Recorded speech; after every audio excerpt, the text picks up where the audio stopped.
라는 게 제 논지입니다. 근데 사실은 뭐 논지라 제가 마음속에 확신이 있는 건 아니에요. 확신이 있는 거 아니고 제가 S3이라는 선교단체에 한 20년 넘게 있으면서 또 GMS에 속해 있으면서 또 EWC 사역을 하면서 또 아시아 선교 협의회 그런 사역들을 하면서 뭔가 느껴지는 것이 있는데 그것이 어떤 감으로 오고 또 감으로 오다 보니까 또 책을 읽다 보니까 또 종종 한 군데씩 어떤 선교단체에 대한 그런 문제점을 좀 지적을 하더라고요. 그래서 이 선교단체가 기본적인 질문은 이 변하는 세대, 이 시대에 과연 적합한 것인가? 이게 모델이 될 수가 있는가? 한국뿐만 아니라 앞으로 다가오는 가난한 그런 말레이시아나 또 인도네시아, 필리핀, 인도, 캄보디아, 네팔 이런 나라들, 가난한 나라들에게도 적합한 구조일까? 라는 그런 고민이 저에게 있습니다. 그래서 선교단체를 없애라 라는 게 사실 제 논지는 아니고요. 여기 선교단체장님들이 선교에 있어서 지도자이기 때문에 어떤 새로운 그런 시대에 대한 그런 고민을 우리가 이제부터 좀 시작을 했으면 좋겠다. 우리를 변혁시키든지 아니면 없애든지 아니면 뭔가를 태동시키든지 하는 고민들을 우리가 했으면 좋겠다 그런 생각입니다. 그래서 저는 쭉쭉 좀 읽어드리려고 합니다. 선교단체 구조가 과연 이 시대에 적절한가? 구조들, 선교단체를 말합니다. 구조들은 길을 인도하지 않는다. 그것들은 비전에 대한 응답으로 고안되어야 한다. 우리는 오래된 구조들을 구원하는 일과 되살리는 일에 집중함으로 길을 발견할 수가 없다. 사실 우리는 그것들을 정직하게 평가하도록 준비되어야 한다. 더 이상 정당한 목적에 봉사하지 않는 것들은 끊어버리고자 하는 필요한 결정을 내려야 한다. 우리는 변화된 세상의 상황에 적절한 선교 형태가 무엇인지 분별하는 것에 우리의 에너지를 돌려야 하며 하나님의 성령의 새로운 포도주를 담을 새 부대를 발견해야 한다. 어느 선교 구조이든지 간에 그것들은 오직 2차적이거나 파생된 것에 불과하다. 어떤 하나님께서는 우리 기독교 선교 역사를 보면 다양한 방법으로 하나님의 그런 선교를 진행해 오셨다는 거죠. 여러 가지 그러한 다양한 모습대로 시대에 따라서 또 상황에 따라서 나라에 따라서 민족에 따라서 여러 가지 그런 다양한 모습으로 선교 운동을 벌리셨는데 그리고 그때마다 어떤 구조들이 세워졌습니다. 그러나 이런 어떤 선교 구조든지 간에 어떤 선교라는 하나님의 선교라는 하나님의 나라는 그 핵심은 변하지 않지만 복음이라는 그러나 그 구조들은 변할 수 있다는 거죠. 2차적이거나 파생된 것에 불과하다는 겁니다. 그래서 그런 구조들이 신학적인 비전과 글로벌 상황으로부터 나오는데 만약에 교회가 이러한 새로운 비전과 변화된 상황에 적절하지 못한 구조가 있다면 그것을 과감히 버리고 그것들에 대한 적절한 새로운 구조를 찾아야 한다는 겁니다. 그러면 선교단체들이 현대 의미의 선교단체입니다. 옛날에 세틱교회 수도원이나 이집트 수도원운동 여러 가지 선교적인 구조들이 있는데 특별히 저는 현대 우리가 갖고 있는 이런 현대 의미에 있어서 한 3세기 정도 된 선교단체들의 형성과 발전에 대해서 말씀을 드리기를 원합니다. 자, 앤드루 월스를 포함한 많은 선교학자들은 현대 선교단체의 본격적인 시작을 윌리엄 캐리가 이교도들의 회심을 위한 수단을 사용해야 할 그리스도인들의 의미에 관한 탐구라는 제목의 소책자를 발간한 그 해인 1792년경으로 보고 있다. 그래서 윌리엄 캐리에서부터 선교단체들이 현대 의미의 선교단체들이 형성됐다는 겁니다. 그래서 여기 수단이라는 단어가 굉장히 중요한 의미를 담고 있습니다. 이 수단들의 사용은 궁극적으로 뭐냐면은 선교단체를 세우는 것을 의미했습니다. 그 당시 그 전까지는 교회가 하는 걸로 했는데 교회들이 선교의 의무를 잘 감당하지 못했습니다. 그래서 이 캐리는 이 수단들의 사용을 근데 문제는 뭐냐면 성경으로부터 배운 것이 아니고 무역회사로부터 배우고자 했습니다. 거대한 상선 본인의 글들에게도 나와 있어요. 그런 조직으로부터 배우고자 했다는 거죠. 그래서 캐리의 침례교 선교회는 이들의 회사와들과 유사한 구조를 채택하였다는 겁니다. 그래서 선교단체들에게 있어서 굉장히 중요한 것들이 있습니다. 전략이 중요하고 위원회가 중요하고 목표, 비전, 뭐 goal, 그다음에 그것을 성취해야 되는 방법들, 평가, 차트 이런 모든 것들이 선교단체에서는 굉장히 중요합니다.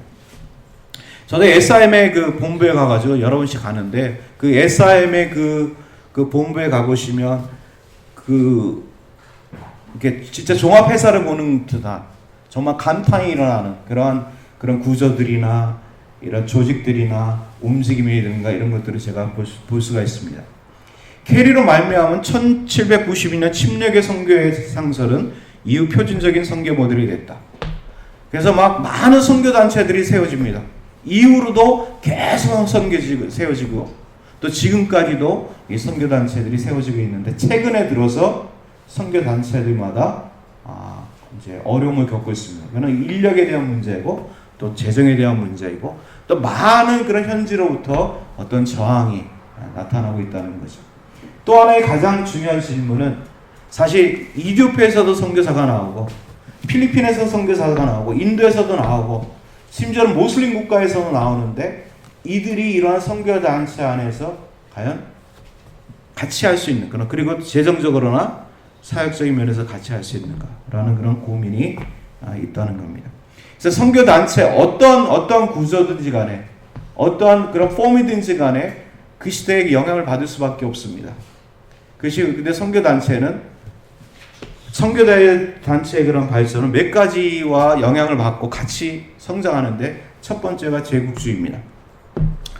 그러니까 식민지 정책과 함께 또 미국이나 유럽의 파워와 함께 선교 단체들이 활발하게 전 세계에 들어갈 수 있었다는 겁니다. 그래서 루티에게 있어서 전체 현대 선교 사업은 그것의 기원에 있어서 서구 식민주의와 결합하여 너무 오염되어 있어서 회복할 수 없을 정도이다. 보시의 그 트랜스포밍 미션에 나온 내용인데요. 그 조나단 버프 OMSC의 대표이셨죠. 이게 그 책의 미션의 원인을 보면 지난 200년 동안 서구 기독교들 선교 활동의 전략들과 결과들은 선교지들로 하여금 일반적으로 정해진 이들 지역의 대다수 사람들과 비교하여 선교사들이 즐기던 막대한 경제적이고 물질적인 우월성을 떠나서는 이해할 수 없다. 그러니까 서구 선교가 서구의 그런 막강한 정치적인 힘과 어떤 부를 가지고 선교지에 들어갔다는 겁니다. 그래서 기독교인이 된다는 것은 때때로 어떤 지위에 오르는 어떤 물질적인 혜택을 하는 선진화되는 그런 것과 동일시되는 그런 인상을 주었다는 거죠. 그러다 보니까 이제 문제가 시작되게 됩니다. 많은 그러한 식민주의에 있었던 국가에서 선교사 모라토리엄이 나오죠. 1971년 대표주자 케나이 존 가투가 말합니다. 서구 선교사들의 재정 지원이 현지 교회의 자립과 자치를 막고 있다. 제3세계로부터의 외국 선교사들이 철수해야 할 때가 왔으며 제3세계 교회들이 자신들의 정체성을 찾도록 허락하여야 하며 현재 선교운동을 지속하는 것이 교회의 주체성의 장애임을 주장합니다. 제발 한 5년만 나가달라. 5년만 나가지고 우리도 생각하고 한번 당신들도 생각하고 우리가 그때 다시 한번 어떻게 효과적으로 하나님 나라를 위하여 선교를 할 수 있을지 한번 이야기해보자 라는 얘기죠. 그래서 1971년 2월에 쿠알라룸푸르에서 열린 한 회의입니다. 에메리토 낙페라는 그 사람이 선교를 이렇게 묘사합니다. 제3세계에 떠오르는 세대들 가운데 서구 제국주의의 보편성의 상징, 선교를 제3세계에 떠오르는 세대들 가운데 서구 제국주의의 보편성의 상징으로 묘사합니다. 선교사에게서 아시아 사람들은 고통받는 그리스도의 얼굴이 아닌 자비로운 괴물의 얼굴을 봅니다. 그래서 그는 결론 맞기를 현대 선교의 현재 구조는 죽었다. 우리가 해야 할 첫 번째 것은 그것의 경의를 표하며 땅에 묻는 것이다. 선교는 복음의 가장 큰 적으로 드러났다. 진실로 오늘날 한 선교사가 현재의 시스템 아래 아시아에서 할 수 있는 최선의 선교 업무는 집으로 돌아가는 것이다. 근데 사실 이분들의 주장이 저는 다 옳다라고 믿지는 않습니다. 왜? 저는 저희 주위에 있는 그런 많은 동료 선교사들을 봤기 때문에 믿지는 않지만, 그러나 우리가 이들의 말에 귀를 기울일 의무가 있다는 거죠. 생각해 볼 것. 그 다음에 서구 선교단체에는 서구 교회와 마찬가지로 말이죠. 계명주의에 물들어 있습니다. 사실 우리가 그 자신학을 하면서 두려워하는 게 혼합주의입니다. 그죠? 그래서 서구 선교사들이 아프리카나 아시아에서 혼합주의를 굉장히 두려워합니다.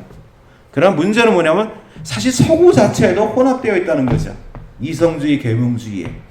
이 시대의 이 지구상에서 어느 시대에 혼합되지 않은 기독교는 없습니다. 그러면서 자신들은 옳다고 생각하고 현지에서 하고자 하는 그런 자신학하고자 하는 그들 스스로 성경을 읽고자 하는 그런 운동에 대해서 어떤 그런 경계의 눈초리를 보내고 있는 거죠. 그래서 서구 교회와 서구 선교 단체는 결국은 선교 단체는 서구 교회의 산물인데 결국 계몽주의에 굉장한 영향을 받았다는 거죠. 그래서 계몽주의는 서구 교회와 선교 운동에 큰 영향을 미쳐왔다. 보시는 과거 3세기에 걸친 서구 선교 운동 전체는 계몽주의 모체로부터 나왔다고 선언합니다. 제와 한스 플러신 학교의 지금 교수고 지금 에즈버리로 갔는데 계몽주의의 인간의 능력과 인간적 수단들의 사용이 선교 단체의 탄생을 가져왔고 선교 사업의 특징이 되었다라고 주장합니다. 다른 것들 중에 이러한 것들에 대한 강조는 역시나 자발적 선교 단체와 협의회의 과잉 설립을 가져왔으며 기독교 선교의 새로운 틀을 마련해 주었다. 복음 전파를 위한 신기술을 포함한 자원의 완전한 배치를 언급하지 않더라도 인간 주도, 인간 창의력, 인간 기술에 대한 강조는 오늘날까지 서구 선교 사업의 주요한 특징으로 남아있다라고 말합니다. 그래서 우리가 어떤 도표를 세우고 전략을 세우고 마치 우리가 하나님 나라 도래를 이끄는 것처럼 마치 우리가 세상의 복음화를 우리가 이끄는 것처럼 목표를 세우고 타격을 세우고 모든 전략과 수단과 테크놀로지를 동원했다는 거죠. 그래서 효율적인 경험을 이루기 위한 첫 번째 방법은 실체를 이해할 수 있는 그림으로 선교단체에 대해서 말하는 겁니다. 정격에 줄여놓는 것이다. 그 다음에는 양적인 형태로 표현되는 한 문제에 대응으로 선교적인 행동을 기획한다. 선교적인 행동은 목표 달성, 관리 과정에 따르는 논리적인 단계들로 표현되는 일련의 과제로 축소된다. 이와 똑같은 방식으로 복음 전도의 과제도 시장 원리에 따라 수행될 수 있는 한 과정으로 축소된다.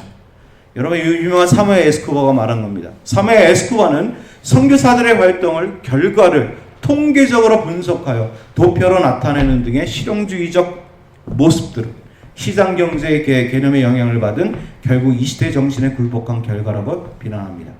그러니까 이 기본적인 서구 선교단체의 철학 안에는 실용주의가 있다는 겁니다. 실용주의가 있다. 한마디로 말하면 그 안의 배경에는 힘이라는 것이 있고 돈, 그 다음에 실용주의라는 게 있다는 거죠. 자, 여러분 선교단체와의 교회를 봅니다. 레슬리 누비기는 이 교회는 말하면 한국에 말하면 한국교회와 한국선교단체를 의미할 수 있겠죠. 레슬리 누비기는 신학성경은 오직 유일한 선교단체로 알고 있다. 그것이 교회이다. 그러나 18세기는 교회들이라고 주장할 수 없는 선교단체들의 탄생을 보게 되었다고 말합니다. 그래서 랄프 윈터가 소달리티 모달리티라는 단어를 사용하죠. 그리고 폴 피어슨 박사 또한 윈터의 입장을 지지합니다. 한편 윌버트 쉔크, 여기 플러신학교 교수님입니다. 선교단체에 대한 직접적인 인정이나 선례가 성경에 있다고 보지 않습니다. 그러니까 신학적으로 질문하는 거죠. 과연 이 선교단체가 성경적인 그런 타당성을 갖고 있는가? 피터 코트넬이라는 분인데 이분이 그 런던 바이블 컬리지 그 교사입니다. 이분이 참 이 선교단체에 대해서 부정적인 이야기를 많이 하는데 그럼에도 불구하고 SM 선교사로 이 대표에 오셔서 그 우리 안건사 목사님 가르치는 학교에서 가르쳤어요. 어쩔 수 없이 지금 구조가 이것밖에 없기 때문에 우리가 이 안에 속해서 일하는 거죠. 예, 일하는데 근데 이 피터 코트렐은 이렇게 말합니다. 교회가 선교단체에 넘기는 비성경적인 일을 그만두고 교회들이 선교의 전면에 나설 것을 촉구합니다. 그래서 그분이 말한 얘기입니다. 초대 기독교회들은 선교적 공동체들이었다. 신학 성경 시대에는 부활하신 주님의 메시지를 증거하는 임무를 위해 기독교 공동체들을 준비시키고 지탱하게 하는 교회 리더십과 자문의 발달 초기의 구조들을 의해선 선교를 위한 다른 구조가 없었다. 우리들 각각 안에는 어떻게든지 이러한 초기 시절을 되찾고 선교적 교회들을 만들기 위한 비밀스러운 비결을 발견하고자 하는 갈망이 숨겨져 있다. 그래서 우리는 우리의 모든 선교 기간들을 끝내고 깊숙이 앉아 새로워진 교회로 하여금 그것을 할 수 있다. 선교 교회들이 무교의 소달리티, 목적 중심의 선교단체들에賛동하여 세계 선교를 위한 그들의 의무에서 물러나려는 현재 비성경적인 상황을 교회로 하여금 포기하라는 주기적인 요청이 있어야 한다는 겁니다. 자, 선교단체가 이게 언급 안 했는데 선교단체가 여태까지 하나님의 손에 쓰인 것임을 저는 틀림없이 확신하고 있습니다. 지난 한 3세기 동안 선교단체를 통해서 엄청난 일들을 하나님께서 하셨다는 거죠. 근데 최근에 또 아니면 본질적으로 아닌 그런 약점이 있는데 뭐냐면은 선교단체의 등장으로 말미암아 교회가 선교적이어야 되는데 교회가 선교적인 자기 존재의 의미를 선교적인 그것을 선교단체에게 넘겨버렸다는 겁니다. 그래서 교회에 찾아가지고 선교에 대한 얘기를 하면 담임 목사님이나 장로님들이 선교단체에 가보시라고. 선교단체를 통해서 하는 것처럼. 그래서 요즘에 선교적인 교회라고 얘기하는 것 자체가 어떤 면에서는 굉장히 진짜 기가 막히게 그러니까 허구적이 아니라 정말 이게 말이 안 되는 거라. 교회 자체가 선교적인데 이미 선교적이어야 되는데 그것이 말이죠. 자기하고 분리되는 어떤 독특한 다른 어떤 구조에 넘겨지는 그런 일들이 일어났다는 거죠. 저는 그래서 생각하는 게 선교단체들이 한국 교회가 교회 자체가 선교하는 구조로 바뀌도록 우리가 노력을 했으면 좋겠다는 생각이 있습니다. 그래서 마치 선교가 특별한 어떤 집단만이 하는 것처럼 선교가 특별한 어떤 사람들만이 해야 되는 것처럼 선교가 누구만의 어떤 특권인 것처럼 교회의 성도 모든 사람들이 교회 전체가 모든 성도들이 선교적이어야 하고 선교사로 나가야 되는데 그것이 상인이든 뭐든지 간에 그래야 되는데 어떤 교회를 하고 둘러나는 가는 사람 보내는 사람 우린 기도하고 당신들은 가서 일하고 이런 오류를 우리가 의도하지 않았지만 불러일으켰다는 겁니다. 그래서 굳이 비즈니스 미션이 에스 미션이라는 용어도 필요 없는데 그냥 가서 제자로서 살면 그들의 삶과 그들의 입술을 통해서 복음이 전파되는데 굳이 우리는 비즈니스 하는 사람을 선교사라는 이름을 붙이고 저쪽 떠나버립니다. 그래서 그 사람들이 자기 정체성을 물어볼 때 무슬림 국가에서 비즈니스맨이라고 얘기하지만 한쪽 마음속에서는 뭔가 이렇게 정체성이 숨기는 자기가 선교사라는 오히려 선교를 맡고 있는 그런 문제가 야기된다는 거죠. 내가 그리스도인이라고 말하는 건 문제가 아닙니다. 어느 나라 가든지 모슬림 국가 내가 그리스도인입니다. 내가 그리스도인이기 때문에 내가 믿고 있는 예수를 내가 소개합니다. 내 입술과 내 행동으로 소개하면 이런 건 너무 문제가 없습니다. 그러나 선교사라는 신분을 가지고 자기 존재를 숨기고 비즈니스를 할 때 굉장히 도덕적인 이슈, 아이덴티티의 어떤 크라이스가 오게 된다는 거죠. 그러면 선교단체와 선교지 교회입니다. 그러면 선교지 교회는 이제 이디오피아 교회 저러함이죠. 한국 교회도 자신도 의식하지 못한 채 보시기와 현지 그리스도인들을 바벨론 포로로 삼는 일을 해온 것이다. 현지 그리스도인들이 자신들 스스로 성령의 조명에 따라 성경을 읽고 판단하고 행동할 권리를 빼앗은 것이다. 자신하기 실패한 한국 교회는 현지인들로 하여금 스스로 신학을 세우는 노력을 방해한 것이다. 한국 교회가 자신하기에 대한 노력이 없기 때문에 고민이 없기 때문에 그대로 서구 교회의 것을 가지고 제3세계에서 선포하는 그런 오류를 해왔다는 겁니다. 우리는 현지 교회들 스스로가 그들 자신의 문화적 유산들의 풍성함을 회복하도록 그리고 기독교가 다른 종교들 가운데 그것의 본질적 성격들을 훼손함이 없이 가장 문화적으로 번역돼 따라서 가장 진정으로 세계적인 모든 문화적 상황 속에서 집과 같은 편안함을 느낄 수 있도록 우리는 격려하여야 할 것이다.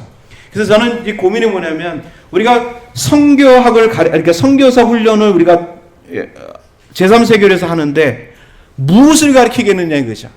플러신학교에서 배운 걸 가르치겠느냐 이거죠. 아니 한국 교회가 경험한 것을 가르치겠느냐 이거죠. 정말 그들에게 적합한 그들이 할 수 있는 그들에게 주시는 그들 스스로가 성경을 읽고 그들 스스로 고민하면서 할 수 있는 방법들을 우리가 어떻게 개발시킬 수가 있느냐. 저는 할 수가 없다고 봅니다. 그들 스스로 해야 되기 때문에. 그래서 교회가 그것을 할 수 있도록 우리가 도울 수 있는 그런 역할이 되지 가서 선교 훈련 자체도 우리가 이식하면 안 된다는 것이 저의 생각입니다. 선교 혼자의 경제적인 문제도 있습니다. 경제적이고 사회적인 환경이 전혀 고려됨이 없이 선교사들 자신들이 속한 수준에서 생각하고 사업을 하였기 때문에 머르 데이비스가 언급한 것처럼 서구교회가 동양에 닿아있을 사울의 갑옷으로 입히고 사울의 칼을 그의 손에 집어주는 실수를 범해온 곳이다 라고 말합니다. 자, 물질을 바탕으로 하는 이러한 일방적인 선교의 결과는 굉장히 부정적입니다. 보시는 선교단체들의 종종 큰 희생과 막대한 헌신에 의해 세워진 크고 많은 기관들, 병원들, 학교들, 대학들, 인쇄소들과 그 밖의 것들, 어린 교회들의 삶과 성장에 자산들이라기보다는 장애물로 드러나게 되었다라고 말합니다. 자, 이디오피아에서는 말이죠, 깔레오트라는 교회가 있습니다. 깔레오트 교회가 굉장히 많습니다. 그리고 굉장히 활발하게 움직이는 그런 교회입니다. 그 교회는 사실은 SIM 선교사들의 희생으로 시작된 그런 교회입니다. 근데 사실 이렇게 따지고 보면 SIM 선교사들이 그 당시에는 이제 그 당나귀 타고 갔거든요. 원래 진마라는 곳으로 가려고 그랬는데 길을 몰라가지고 월라이타 소도 다른 곳으로, 전혀 다른 곳으로 가게 됐어요. 거기서 복음을 전하다가 1, 2년 되지 않아가지고 쫓겨납니다. 1, 2년은 정확하지 않고요. 몇 년인지 모르겠어요. 쫓겨나는데, 그래서 현지인들, 그 교인들 손에는 말이죠, 쪽복음 다 아니고 말이죠, 쪽거바 한 2개 정도밖에 없었습니다. 그리고 소수의 그리스도인밖에 없었다는 거죠. 그럼 이 사람들이 쫓겨났을 때 선교사들 마음이 얼마나 그랬겠습니까? 과연 이 교회가 살아남을까? 이 성도들이 생존할까? 나중에 돌아오니까요, 월라이트 종족 전체가 예수님을 믿습니다.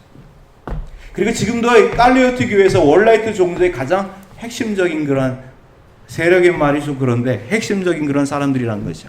선교사가 모든 전략과 모든 방법과 모든 것들을 사용해서 했지만 실질적으로 선교지에서 선교 운동은 현지인들이 했다는 거죠. 그러면 우리가 질문할 게 뭐냐면, 선교단체의 그런 전문성이라 말하는 것, 우리가 갖고 있는 어떤 노하우라고 말하는 것들이 실제적으로 교회들의, 선교지 교회에 얼마만큼 영향을 미쳤는지 한번 측정을 해볼 필요가 있다는 거죠. 예. 자, 근데 결론적으로 제가 말씀드리면 힘의 선교와 약함의 선교입니다. 분명히 하나님 나라의 능력들은 능력입니다. 힘은 그분 안에서 드러난다. 그는 강력한 역사들을 행하셨는데 그것들은 믿음의 눈을 가진 자들에게 하나님의 통치에 현존하는 표적들이었다. 그러나 역설적으로 그의 소명은 고통과 거절, 그리고 죽음의 방법, 십자가의 방법이었다. 그는 악의 세력들을 제압함으로써가 아니라 오히려 그들의 모든 무게를 그 자신에게 얹으심으로써 하나님의 통치의 임재를 증거하셨다. 패배로 보여지는 그것 안에서 승리가 얻어진 것이다. 뉴비긴이 말했죠. 한국교회 선교에 있어서 가장 중요한 것은 중국 산동성 선교이다.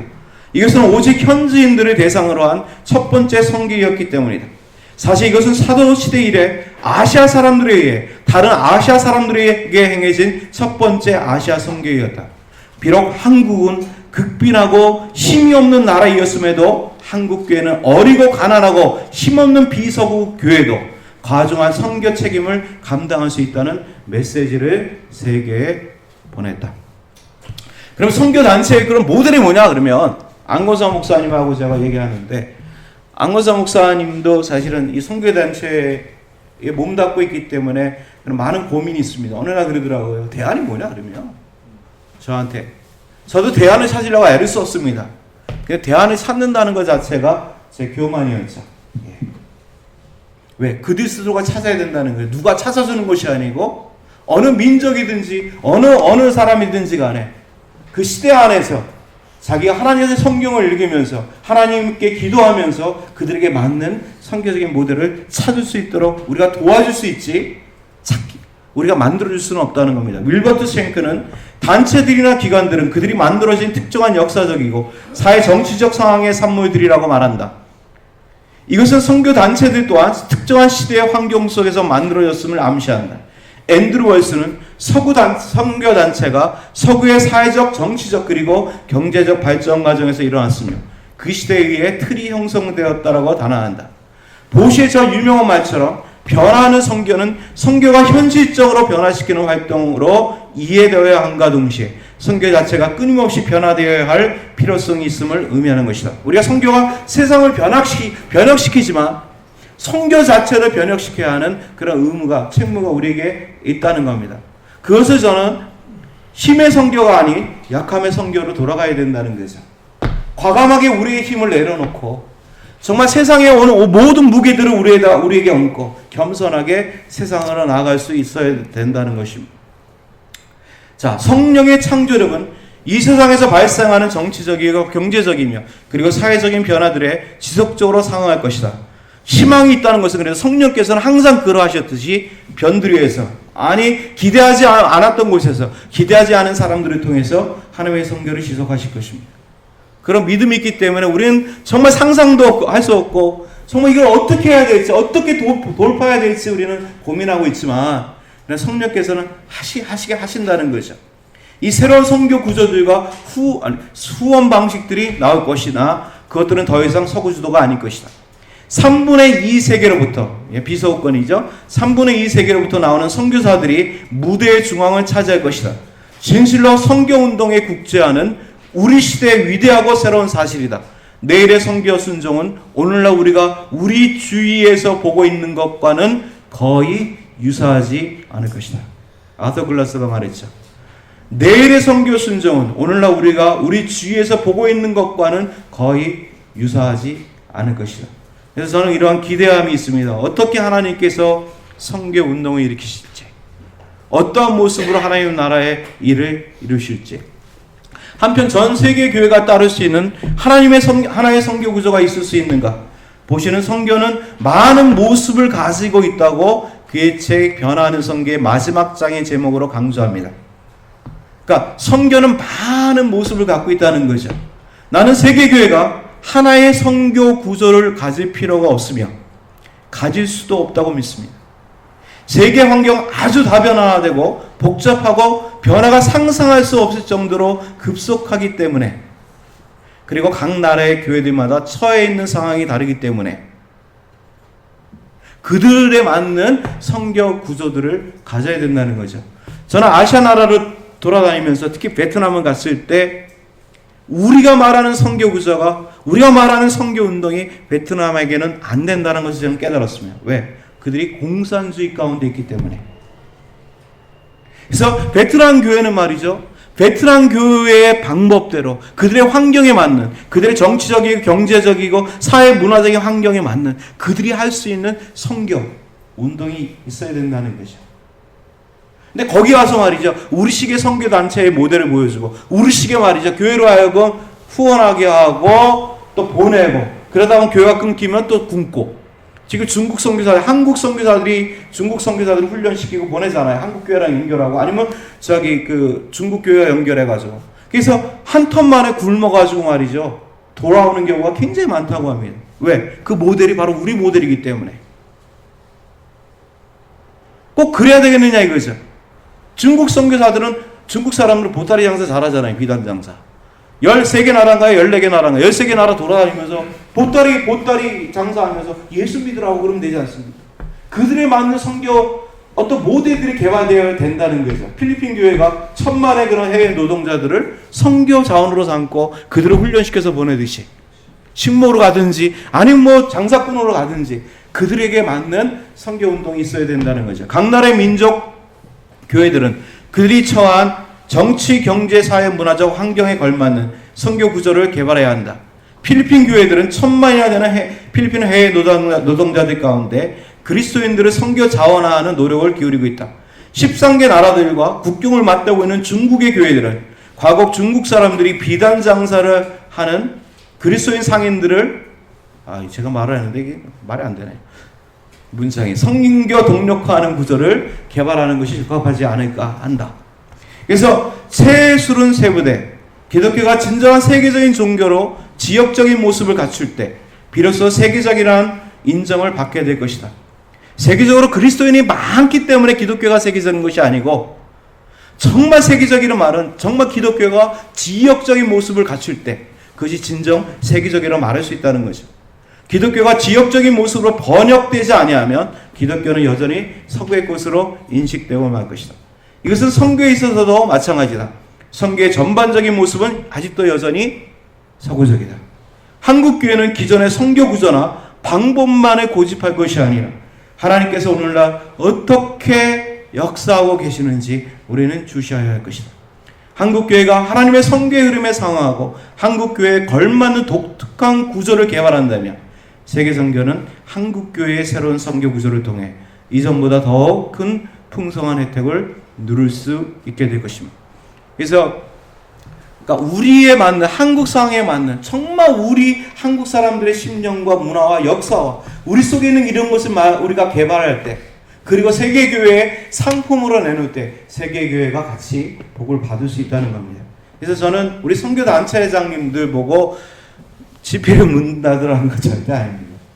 우리가 최대한으로 우리 선교단체를 유지하지만, 그러나 이런 마음을 가지고 정말 하나님께서 어떻게 우리에게 말씀하고 있는지, 어떤 방향으로 하시는지, 한국 교회를 어떻게 우리가 섬길 수 있는지, 그리고 세계에 어떤 모델을 보여줄 수 있는지, 그런 고민들을 하시면 좋겠다는 생각입니다. 예, 끝났습니다.